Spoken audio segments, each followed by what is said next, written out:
હાલો friends, આજે આપણે બનાવીશું સાબુદાણામાંથી મોતી પાપડની રેસીપી. આ રીતે મોતી પાપડ બનાવી તમે તેને વ્રત હોય અથવા તો ઉપવાસ હોય તેમાં પણ ખાઈ શકો છો. આ રીતે પાપડ બનાવી તમે તેને 1 વર્ષ સુધી સ્ટોર કરી શકો છો. આ પાપડ બિલકુલ પણ ખરાબ નથી થતા અને ખાવામાં તો ખૂબ જ ટેસ્ટી લાગે છે. તો ચાલો રેસીપી બનાવવાનું ચાલુ કરીએ. મોતી પાપડ બનાવવા માટે આપણે 1 વાટકો ભરી અને સાબુદાણા લીધા છે.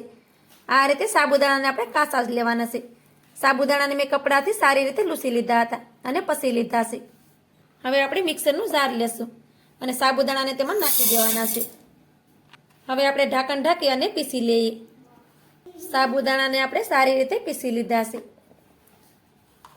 તમે જોઈ શકો છો કે સાબુદાણા આપણા સારી રીતે પીસાઈ ગયા છે. હવે આપણે તેને કડાઈમાં નાખી દેશું. જે વાસણમાં આપણે બેટર બનાવવાનું હોય તે વાસણમાં આપણે સાબુદાણાને લઈ લેવાનું, જેથી કરી આપણે વધારે વાસણ ગંદા ન કરવા પડે. હવે આપણે તેમાં 8 વાટકા ભરી અને પાણી નાખી દઈએ. 1 વાટકું આપણે સાબુદાણા હતા તો 8 વાટકા ભરીને તેમાં પાણી નાખવાનું છે.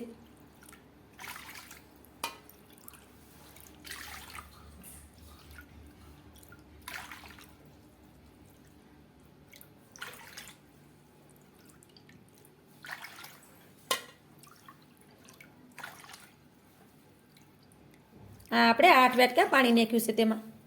હવે બધી વસ્તુને સારી રીતે મિક્સ કરી દેવાની. આ રીતે 1 વાટકો સાબુદાણા હોય તો 8 વાટકા આપણે પાણી લેવાનું છે. તો જ મોતી પાપડ છે તે એકદમ પરફેક્ટ બનશે. બધી વસ્તુને આપણે સારી રીતે મિક્સ કરી દીધી છે. હવે આપણે સીધી કડાઈને ગેસ ઉપર રાખશું. કડાઈને આપણે ગેસની ઉપર રાખી દીધી છે.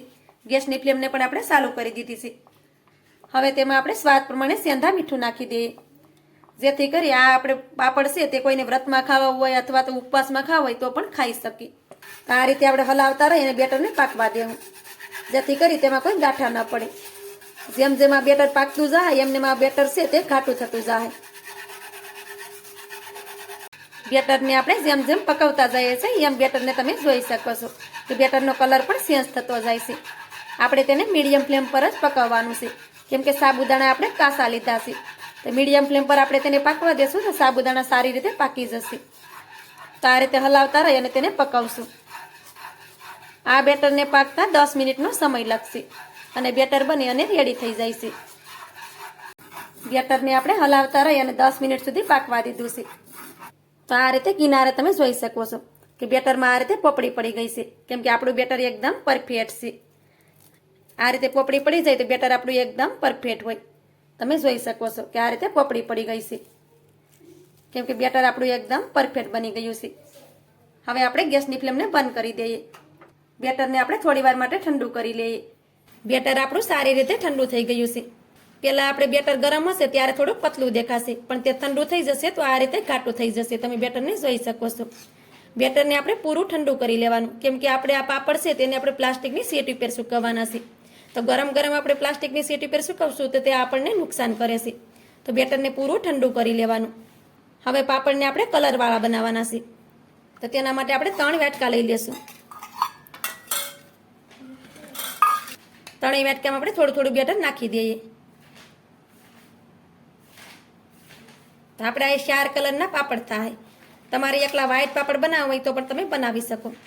3 વાટકામાં આપણે થોડું થોડું બેટર નાખી દીધું છે. હવે આપણે કલર લીધા છે. તો આ રીતે ફ્રૂટ કલર આવે છે તે લેવાના છે. 1 પિંચ જેટલો લીલો કલર લીધો છે તેને નાખી દઈએ. 1 વાટકામાં આપણે પીળો કલર નાખવાનો છે. 3 કલર આપણે 1 પીસ જેટલા જ લીધા છે, વધારે નથી લેવાના. 1 વાટકામાં આપણે લાલ કલર નાખશું. પછી તેને સારી રીતે મિક્સ કરી દેવાનું. આ રીતે મિક્સ કરશું તો સહેલાઈથી તે મિક્સ થઈ જશે. આ રીતે કલરવાળા પાપડ છે તે માર્કેટમાં મળતા હોય છે. તમારે કલર ન નાખવો હોય તો તમે કલર વિના પણ પાપડને બનાવી શકો છો. તો 3 વાટકામાં આપણે અલગ અલગ ચમચી લઈ અને મિક્સ કરી દેવું. આ રીતે આપણે થોડો થોડો કલર નાખી અને બધા વાટકામાં બેટરને સારી રીતે મિક્સ કરી દીધું છે. તમે જોઈ શકો છો. થોડાક પાપડ આપણે સફેદ પણ બનાવવાના છે, તેના માટે આપણે કડાઈમાં બેટરને રહેવા દીધું છે.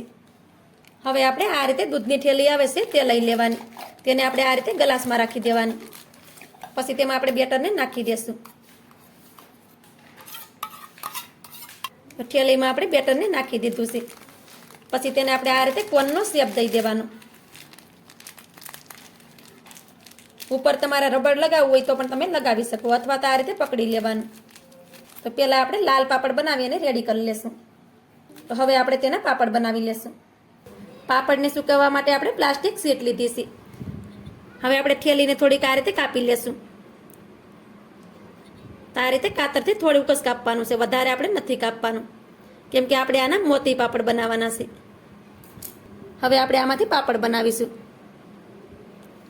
તો આ રીતે તમે જોઈ શકો છો. આવી રીતે આપણે પાપડને બનાવતા જવાનું. પાપડને તમે જોઈ શકો છો કે સહેલાઈથી પાપડ બની જાય છે.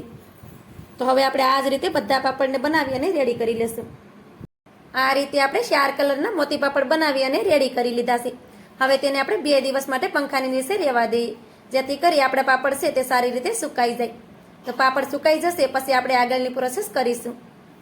મોતી પાપડને આપણે 2 દિવસ માટે પંખાની નીચે સૂકવી દીધા હતા. 2 દિવસ પછી પાપડને તમે જોઈ શકો છો કે આપણા મોતી પાપડ સારી રીતે સુકાઈ ગયા છે. તેને તળવા માટે આપણે તેલને પણ ગરમ કરવા માટે રાખી દીધું છે. તો હવે તેને તળી લઈએ. તેલ પણ આપણું સારી રીતે ગરમ થઈ ગયું છે. હવે તેમાં મોતી પાપડને નાખી દઈએ. તો તમે જોઈ શકો છો કે આપણા પાપડ એકદમ ફૂલી જાય છે.